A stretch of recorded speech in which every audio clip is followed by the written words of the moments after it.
এত রাগ কেন আপনার? মদ খেয়ে আসা রাগ এলে মদ মদ এই নেশা করে আসছেন, চুয়ানি খেয়ে আসতেছেন আর মাথা গরম হয়ে থাকছে আপনার। একবার স্ত্রী কিছু বলছে এক চটকে খাচ্ছে আর কানে দুল খসিয়ে দিচ্ছে। এত কেন? কে আপনাকে মদ খেতে বলেছে? কে আপনাকে চুয়ানি খেতে বলেছে? কে আপনাকে তালের পানি খেতে বলেছে? মাতাল তারি খাচ্ছেন, চুয়ানি খাচ্ছেন, হিন্দুদের কাছে গিয়ে সাঁতারের কাছে গিয়ে রাম রাম করে দিয়ে এসে আপনার স্ত্রীকে আপনি বাহাদুরি দেখাচ্ছেন নাকি?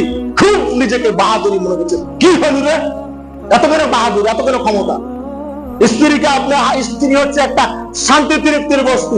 আপনি 1000 টাকা লক্ষ টাকা দিয়ে খাট কিনেন, লক্ষ লক্ষ টাকা দিয়ে আপনি কিনেন, চাদর কিনেন, ওই টাকা দিয়ে খাট দিয়ে চাদর দিয়ে শান্তি তৃপ্তি দিতে পারবে না। আল্লাহ কোরআনে বলছে স্ত্রী হচ্ছে শান্তি তৃপ্তির বস্তু। স্ত্রী হচ্ছে শান্তি তৃপ্তির বস্তু। আপনি কেন তাকে মুখে চড় মারছেন? কেন তাকে আঘাত করতেছেন? কেন এত অভ্যাস খারাপ? এই চুয়ানি থেকে আপনাকে ফিরে আসতে হবে, এই মদ থেকে আপনাকে ফিরে আসতে হবে, এই গাঁজা থেকে আপনাকে ফিরে আসতে হবে, না হলে ভালো মানুষ হওয়া যাবে না।